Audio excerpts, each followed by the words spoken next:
یہ رویے کو تبدیل کیجئے، سیرت مصطفیٰ کو زندگی میں لے کر آئیے۔ آج وہ لوگ جن کے گھروں میں نوکر چاکر ہیں وہ کبھی غلاموں کے ساتھ بیٹھ کے کھانا کھانا پسند، عیب ہے، بری بات ہے۔ سیرت مصطفیٰ کدھر، مسلمان کہاں کھڑا ہے؟ بچوں کو میں اور آپ سلام کرنا پسند، عیب ہے۔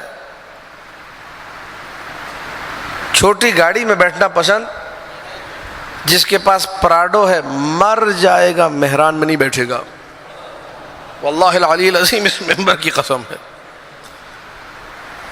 نوح خان ہے صفدر، اس کو آپ سب جانتے ہیں، مشہور معروف نوح خان ہے، اس نے نقل کیا، وہ خود بتا رہے، میرے استاد علامہ طالب جوہری رحمۃ اللہ علیہ کہہ رہے رضویہ میں جو نیا گھر لیا تھا، کہہ رہے ایک دن رضویہ کے گیٹ پہ علامہ طالب جوہری صاحب ایف ایکس میں آ رہے تھے، پیچھے پولیس موبائل تھی اور ایف ایکس بند ہو گئی اور پولیس والے دھکا لگا رہے تھے۔ یہ کام سوائے عالم کے کوئی نہیں کر سکتا کہ گھر میں پراڈو کے ہوتے ہوئے ایف ایکس میں بیٹھنا۔ توجہات ہے یا نہیں ہے؟ انسان جتنا بھی بلند ہو جائے اپنی فرعونیت کو ختم کرے، جنہیں چھوٹا سمجھتا ہوں اسے جا کے ملے، یہ سیرت رسول ہے۔ ہلکی سواری میں بیٹھے جو اپنے اشاروں پہ لوگوں کو نچاتے ہیں، ہاں یہ کر دینا، ہاں فلاں کام کر دینا، ہاں ادھر چلے آنا، ہاں میں نے کہہ دیا ہو جائے گا، کبھی جا کے سارے کام خود کریں اپنی فرعونیت کو ختم کرنے کے لیے۔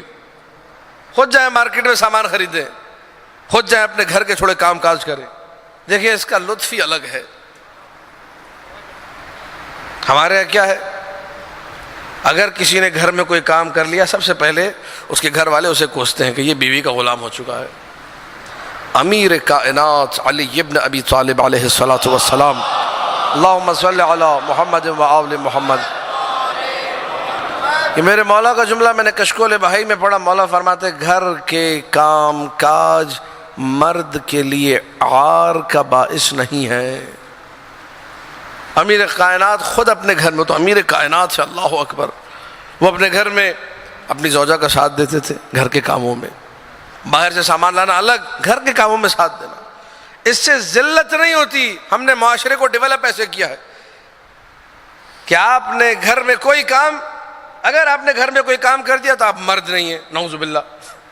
یہ ہمیں سبق پڑھایا جاتا ہے، یہ حالانکہ سبق کا سیرت رسول سے کوئی تعلق۔ سیرت رسول تو تواضع سکھا رہی ہے، سیرت رسول تو غلاموں کے ساتھ بیٹھ کے کھانا کھانا سکھا رہی ہے، سیرت رسول احادیث ائمہ، حافظ ریاض صاحب نے کہا تھا سیرت معصومین سے بھی کچھ چیزیں بیان کریں۔ امام موسیٰ کاظم علیہ السلام کا ارشاد ہے، اللہم صلی علی محمد و آل محمد۔ مولا فرماتے من تواضع للہ رفعہ اللہ، جو اللہ کی خاطر خود کو جھکا دے اس کو بلند پھر اللہ کرتا ہے، اس کو بلندی اللہ عطا کرتا ہے۔ تم کیوں جھک رہے ہو؟ اچھا نہیں ہے، معاشرہ کیا کہے گا، لوگ کیا کہیں گے؟ بابا سیرت رسول، سیرت انبیاء، سیرت ائمہ معصومین، وہ کیا کرتے تھے؟ وہ صرف سننے کے لیے ہے، مجلس میں داد دینے کے لیے اور واہ واہ کرنے کے لیے نہ، اپنی زندگی میں لے کر آئیے، زندگی کو تھوڑا سا بدلیے، علم کی دنیا میں قدم رکھیے، جہالت کا گلا گھوٹیے اور علمی چیزوں کو زندگی میں لے کر آئیے۔ احادیث رسول نورانیت پیدا کرتی ہے، احادیث معصومین، یہ سب آپ کے سامنے جو پڑھا، ایک بھی اپنی طرف سے نہیں کہ آپ کہیں کہ جی مولانا صاحب نے اپنی جیب سے پڑھا، ایک ایک چیز کا حوالہ، ایک ایک چیز کے لیے کتاب، ایک ایک چیز کے لیے حدیث، ایک ایک چیز کے لیے نور ہی نور ہے۔ آؤ در اہل بیت پر آؤ، دیکھو ان کا اخلاق کیا ہے، دیکھو ان کا طور طریقہ کیا ہے، دیکھو کس طریقے سے انہوں نے افراد کی تربیت کی ہے۔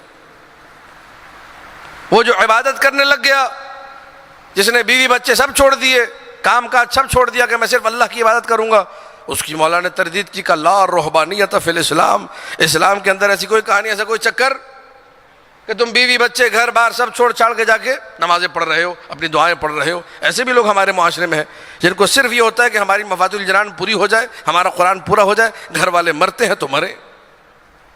یہ کوئی طور طریقہ نہیں ہے دیندار ہونے کا۔ دیندار ہونا ہے گھر والوں کی خدمت کرو، کئی ختم قرآن کا ثواب گھر والوں کی خدمت سے مل جائے گا۔ اللہ اکبر، رسول رؤوف ہے اور رحیم ہے۔ رسول نے رأفت کے تقاضوں کو بھی پورا کیا، رحمت کے تقاضوں کو بھی پورا کیا. جو جو بارگاہ رسول میں آتا گیا وہ اپنا اپنا دامن نور کے خزانوں سے بھرتا گیا، اچھے اچھے مطالب لیتا گیا، اچھی اچھی باتیں لیتا گیا. کسی کو رسول نے مایوس نہیں کیا، کسی کو رسول نے خالی ہاتھ نہیں لوٹایا. بالمؤمنین رؤوف الرحیم، یہ مومنوں کے لیے رؤوف بھی ہے رحیم بھی ہے. رحمت اور رأفت کا انتہائی تقاضا یہ تھا کہ اپنے اہل بیت کی طرف لوگوں کو متوجہ